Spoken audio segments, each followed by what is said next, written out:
আসসালামু আলাইকুম ভাইয়া। জি, ওয়ালাইকুম সালাম। কেমন আছেন? আলহামদুলিল্লাহ ভালো। জি ভাইয়া, আপনার এই প্রদর্শনটা সম্পর্কে একটু বললে ভালো হতো।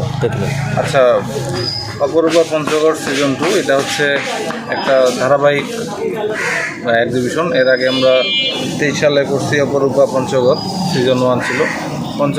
পঞ্চগড়ের নৈসর্গিক সৌন্দর্য নিয়ে আমাদের এই এক্সিবিশন।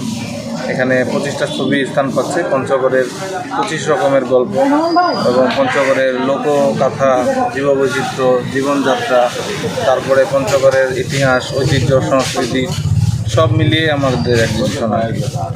জি, পর্যটকদের উদ্দেশ্যে কি বলবেন? পর্যটকদের উদ্দেশ্যে আমি বলবো যে আপনারা আসেন, আমাদের পঞ্চগড় দেখেন। পঞ্চগড় একেবারে টোটাল ডিফারেন্ট একটা জায়গা। আমাদের ঝরঝরে সমতলের মধ্যে অসাধারণ সুন্দর ল্যান্ডস্কেপ আছে। এখান থেকে শুধু কাঞ্চনজঙ্ঘাই দেখা যায় না, পঞ্চগড়ের নিজস্ব অনেক সৌন্দর্য আছে। থ্যাংক ইউ ভাইয়া। Thank you.